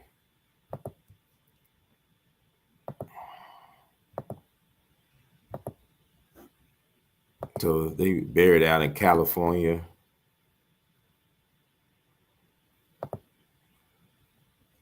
At the Evergreen Cemetery, Oakland, Alameda County, California, USA.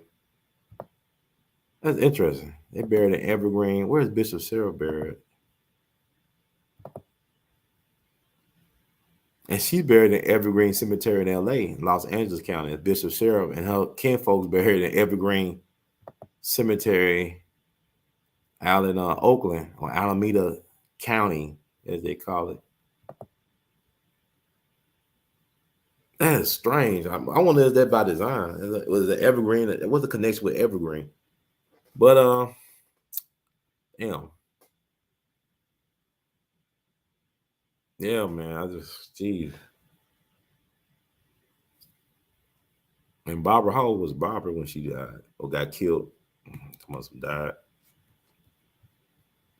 The mother of Rebecca Ann Flowers, how old was she? She born 33.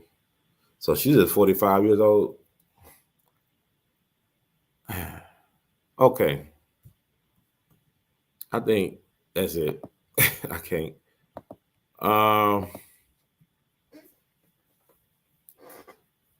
Now, I guess the part two would be I will just talk to some representative from the church, kind of in contact with Zion Temple to see how do they honor this lady's legacy, who should be honored. I mean, in spite of how she died, there's no dignity in death as far as I'm concerned. When you die, you crap on yourself. You take that final crap. You know what I'm saying? So there's no dignity in death. I don't care what nobody says. But anyway, Yeah, I'm interested. Y'all got me interested in doing a part two where I talk to the church about how they honor this lady's legacy, or do they recognize her at all?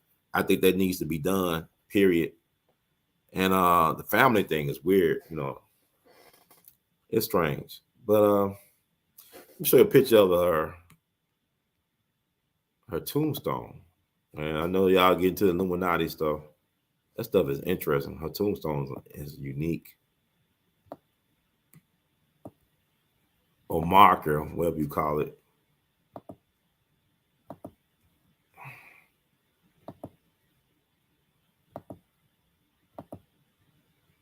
Hmm.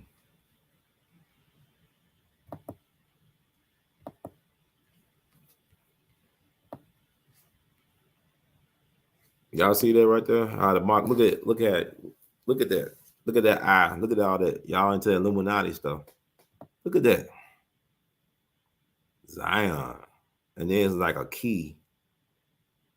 Got the Christ thing with the cross, the crown and cross. Bishop Sara Butler, 1903 through 1940, founder of Zion Temple. But yet, they acknowledge her at the place where she actually founded the place and she died there, man. Her blood is covered on that place, man. That's a blood sacrifice. That's a blood sacrifice. That's the key. The eye. Illuminati.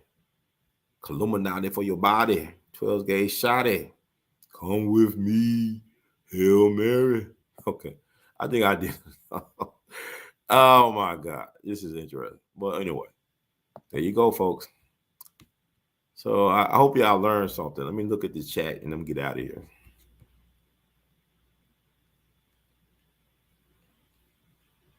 Says somebody have family. Okay. But there's an evergreen. Like, no, is that what's going on? Are they connected? Is Evergreen Cemetery in Oakland connected to the Evergreen Cemetery in Los Angeles? I just think that's an odd coincidence that these relatives are buried in same name cemetery but different locations in California. That's interesting.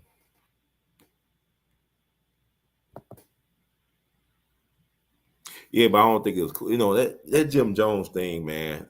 Jim Jones was a product of the CIA. Jim Jones was a psyop, man. You got America is strange because, like, with this Russian Ukraine stuff, they talking about how Russia is like Nazis. I don't believe the hype. Putin got good reason for doing what he's doing. It's not my fight though.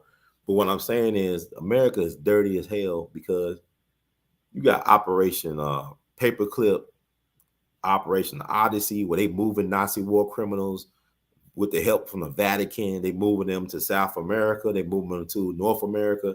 They working in the space programs. They working in the Central Intelligence. They working in big pharma. They got all. I mean, it's a vicious cycle. And I wish people would wake up. I'm tired of people being stupid. Cause we all drinking the Kool-Aid. We all breathing it in. We drinking it. We slurping it up with a biscuit. We all on that trip because I don't understand how people say, well, that the CIA, they the reason why we into this BS right now of Iran and Iraq and Afghanistan. It's not faulty intelligence.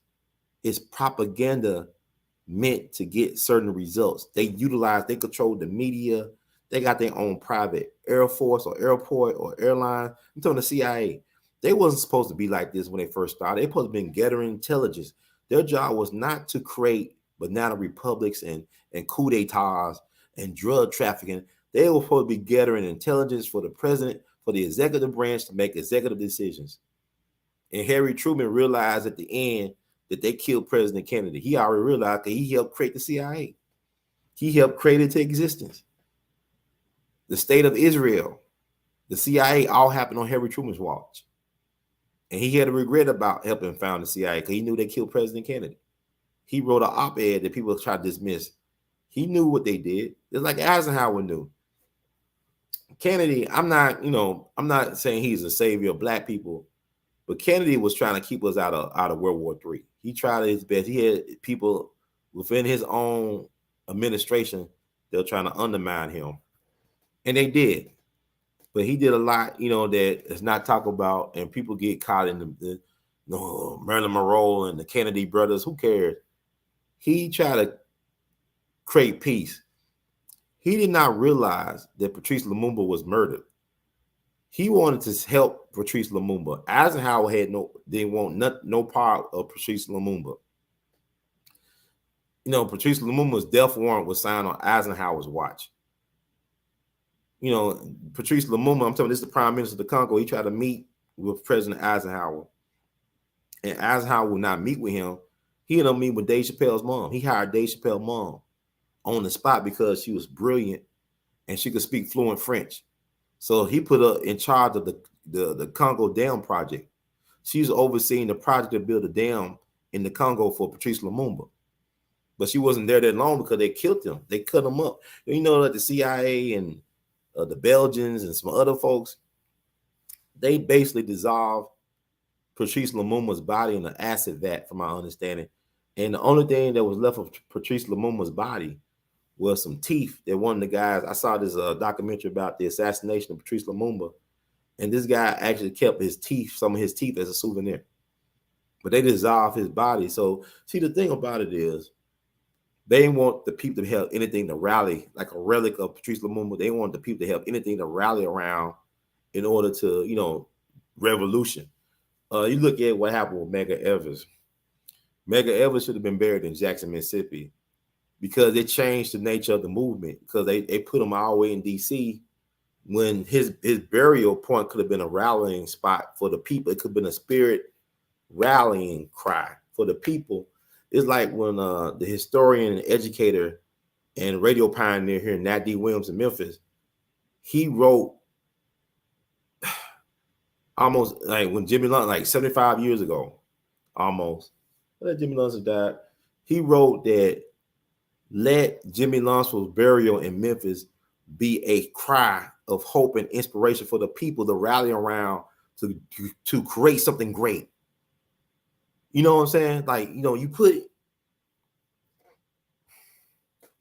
people don't understand. It's a spiritual warfare. So you dealing with the sister Bishop Sara. The stuff, this is not a coincidence. Like the stuff that happened to her family after she passed. Look at all the stuff. You know, Jonestown and what happened to her. You know, how her life was cut short.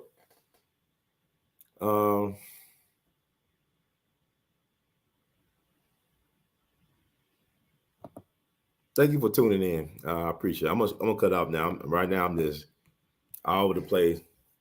There's a lot of black folks all around the world. Don't you know that the father of Russian literature is a black man named Alexander Pushkin? He's the father of Russia's literary tongue. And he was killed in a gun duel fighting over his Stadiana wife. His Stadiana wife was stepping out on him, and he got into a gun duel like Alexander Hamilton. You know, he did a duel and he lost his life. I think Pushkin was about 36 or 37 years old, but he's the father of Russian literature. All the great Russian authors and stuff, they owe a debt to Alexander Pushkin, whose great-grandfather was a gift to Peter the Great. You know, he ended up adopting this guy. He ended up becoming a key military strategist for Peter the Great. His name was Hannibal Petrovich or Gannibal Petrovich, depending on the spelling. But that was the great-grandfather, I believe, of Alexander Pushkin. And he wrote about his African heritage in his literary work. So you have black Russians, you got black Russians. And Russia is interesting because it's not just white people. You got Asian, you got all type of people mixed over there in Russia. Got all type of mixed people over there. You know, it's like Cuba. You got a lot of dark-skinned people in Cuba, but they only show the light-skinned ones, right? Or Dominican Republic or stuff like that. It's color on Brazil. You know, colorism is real, but if you don't control the narrative, you can't tell your story the way it needs to be told. And that's why I'm on here tonight telling this story. Now, you would say I'm all over the place. It is what it is. But my thing is, I just want to inspire people to take it upon themselves. Whatever resources you got, you could do a whole movie on your phone. Now, there's no excuse. You could do a whole movie on your cell phone. You could do a whole movie on your phone. People have won Oscars and all types of awards doing movies on their phone, editing the movie on their phone. So we really need to be telling these stories. And that's why I'm just told this story, because I kept on Googling her. I try to find YouTube videos on Sister Bishop Sara Butler. There's nothing on there until now. So this is why it's important. Like Bill Cosby told me, we need to tell our stories. Like Dick Gregory told me, you got to feed the people. And that's what I'm doing right now. But with that said, I think I touched upon enough stuff for tonight. And I think I'm gonna let y'all go. Go home early tonight. Y'all earned it.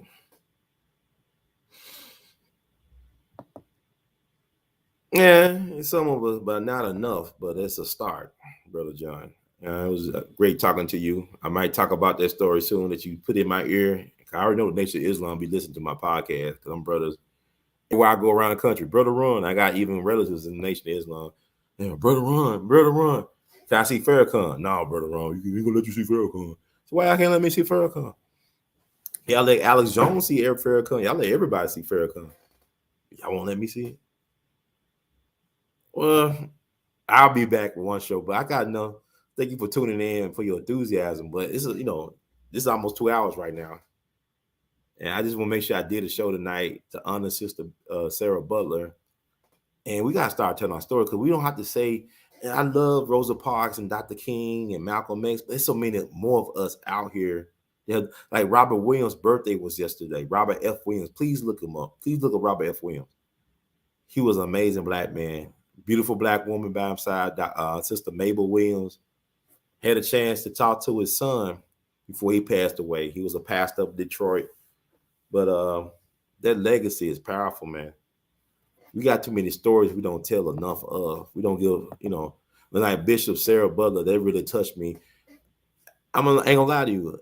She's an attractive black woman. I know if she didn't look like the way she looked, I probably wouldn't be interested in the story. I probably wouldn't. I'm joking. But I do have a thing that she was able to do what she did. You got to think about the sexisms that she had to be up. Like somebody said in the chat, something about women preachers or women pastors is not in the Bible. Whatever. Like even the actual role of Mary Magdalene is up for interpretation because they used to portray her as being a whore, and she probably Jesus' girlfriend, probably his most trusted disciple. She probably was like the 13th disciple, Mary Magdalene. But I'm not going to argue about your beliefs. You believe what you want to believe. Just as long as your beliefs is about helping people, like it helps you to become a better version of yourself. I don't really have a problem with what you believe. I think it's weird that people get all obsessed by what people believe and really can't control what people believe because people think the way. But I just hope that y'all would, if you do believe in something, act on your belief, whatever that is. Act on what you believe because life is so short, man. Do you like I told my mom today, I took my mom out to eat. I know I try to take my mom out for Sunday dinner or something like that, or Saturdays or Sunday. Try to spend some time with my mom, Dr. Callie Hurd. She's a brilliant woman. But I would tell her sometimes I wish I had a time machine, not to go forward, but to go back. He said, why you say that? Because I look at the women, man. I like a thing. I turned down so many women. I ain't saying it like a brag thing, but I think about the women that liked me. I ain't know I was kind of weird about it. I try to, try to be respectable. I wasn't aggressive or nothing like that, but I think about the women that could have worked out or the girls that could have worked out and think about all the kids I could have had, I got dreams to remember. But anyway, this is another weird part of me for another podcast, not this podcast, but God bless her. Wherever she is, God bless that spirit of Bishop Sara Butler. I'm sure that by her sacrificing what she sacrificed, that church, that mission of the church has helped a lot of people. She helped a lot of people because, like I said, over 7,000 people paid their respects to this lady, and for her, they should have a street name out there. That street should be named after Sister Sara Butler. They should rename their street after her. But I'm saying that's why it just really. It's like the work that I do. I don't know who's going to continue this work. I don't know if anybody will care enough to do anything under Jimmy Lunsford's legacy after I leave this place, after I depart this place. I don't know. But I think that what I'm doing, that I understand, is that regardless if people continue what I do, I'm leaving something behind for another generation to reinterpret and build on. It might take another generation, it might take two generations, but I'm leaving enough material. Like you look at my artwork, look at the shows I do. I do a lot. I'm write some more books, but I'm leaving enough behind for future generations to find their own way to make their own statements. So I have hope in that.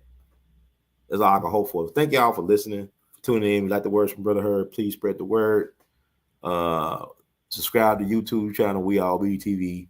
Like we losing a lot of subscribers. I mean, not losing a lot, but it's weird that I'm in a negative right now. I think I'm making good content. I know I'm not everybody's cup of tea, but I think I'm making engaging content that people, but I get a lot of subscriptions lost.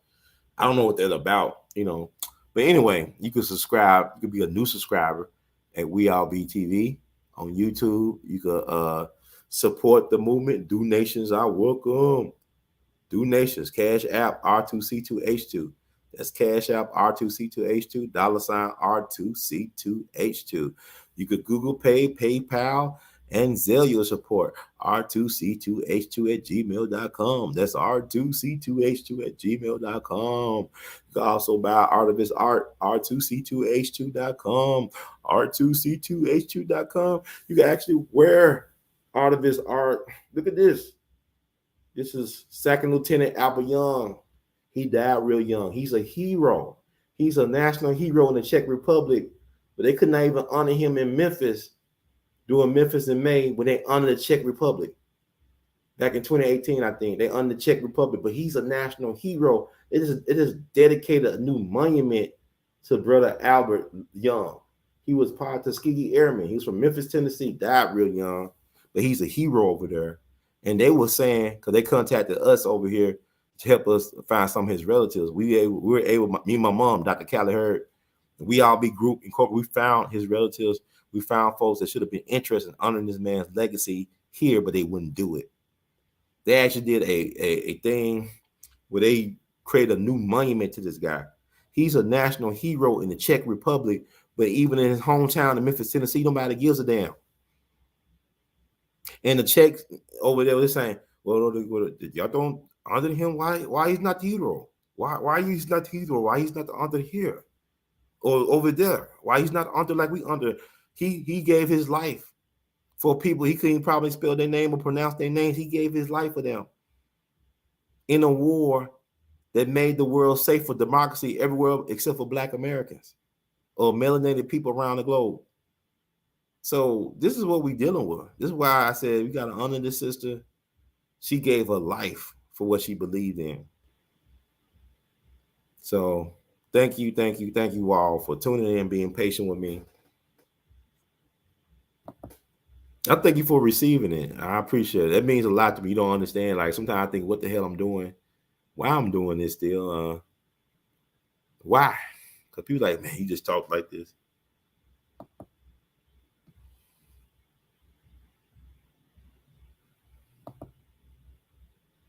Oh, thank you. I appreciate it. You are really making my night.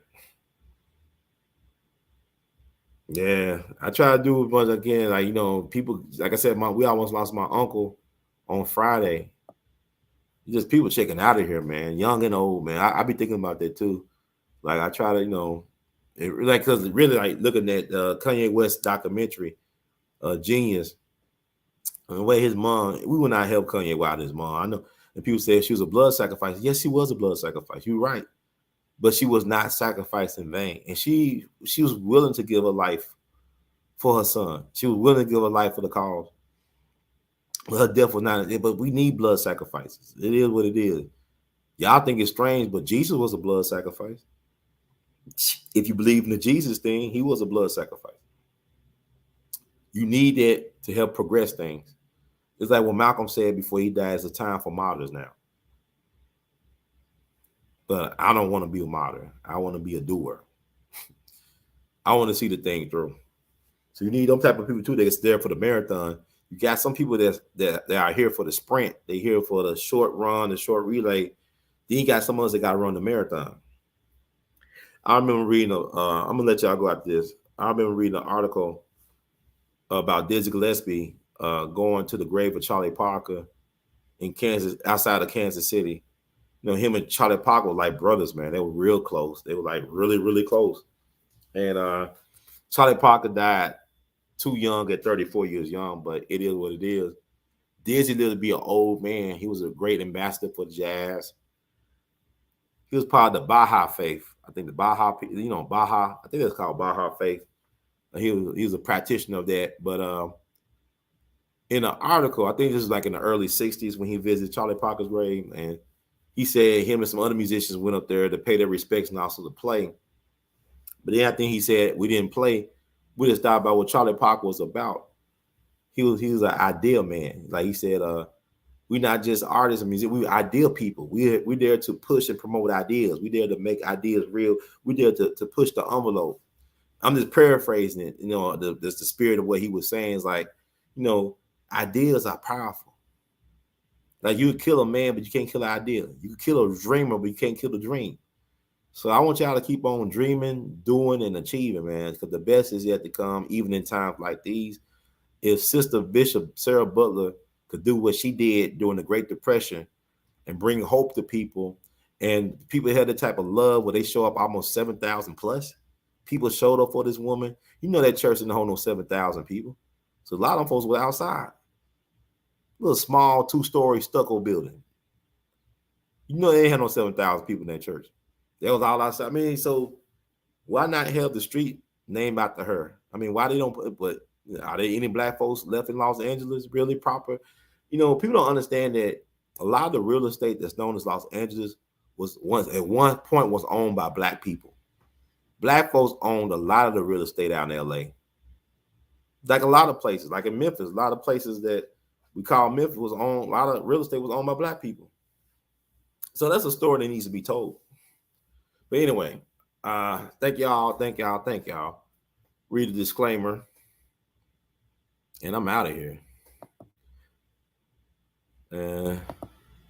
Enjoy the rest of your Sunday. Just enjoy life. Because I know some of y'all East Coast time. Disclaimer: the views expressed by hosts and guests on the We All Be TV platform are not the official views, opinions, beliefs, or perspectives of We All Be News or the We All Be Group Incorporated. We All Be News is an organization that thoroughly believes in supplementing the information narrative that is usually supplied by the corporate news entities with those viewpoints and expressions which may be marginalized or ignored for a plethora of reasons. We are about informing the general public on alternative perspectives as it relates to news and information, and letting the general public be the ultimate judge and decide on how to use said information. Informed citizens are responsible citizens. Thank you for your support. So I thank y'all so much from the bottom of my heart and my spirit. Wish you well. Have a great week this week. But I think before I go, I want to read the 88th Psalm that was that was open to on Butler's Bible when they found him passed away. This was the widow of Bishop Sara Butler. I'll part with these words. Read the 88th Psalm, Psalm 88. And I'll leave y'all with that. Oh, Lord God of my salvation. This is the King James Version, by the way. Okay, so many versions. Oh, Lord God of my salvation, I have cried day and night before thee. Let my prayer come before thee. Incline thy ear unto my cry. For my soul is full of troubles, and my life draweth nigh unto the grave. I am counted with them that go down into the pit. I am as a man that hath no strength. Free among the dead, like the slain that lie in the grave, whom thou rememberest no more, and they are cut off from thy hand. Thou hast laid me in the lowest pit, in the darkness, in the deeps. Thy wrath lieth hard upon me, and thou hast afflicted me with all thy ways. Salah. Thou hast put away my acquaintance far from me. Thou hast made me an abomination unto them. I am shut up, and I cannot come forth. My eye mourns by reason of affliction. Lord, I have called daily upon thee. I have stretched out my hands unto thee. Wilt thou show wonders to the dead? Shall the dead arise and praise thee? Salah. Shall thy loving kindness be declared in the grave, or thy faithfulness in destruction? Shall thy wonders be known in the dark, and thy righteousness in the land of the forgetfulness? But unto thee I have cried, O Lord, and in the morning shall my prayer prevent thee. Lord, why castest thou off my soul? Why hidest thou thy face from me? I am afflicted and ready to die from my youth up. While I suffer thy terrors, I am distracted. Thy fierce wrath goeth over me. Thy terrors have cut me off. They came around about me daily like water. They compass me about together. Lover and friend hast thou put far from me, and my acquaintance into the darkness. So it is what it is. Y'all take care. Have a good night. I'm just saying. And thank you for the donation, brother or sister B Dub, and everybody else who support in all types of ways and will support in the future. Thank you to the moderators and all the other people. Words of Great Skeleton. We love you madly. Y'all keep on producing and pushing. And thank you, brother. We love you madly, all y'all. Thank y'all for receiving. Thank y'all for accepting my food for thought. Y'all have a good night. Be blessed. One love.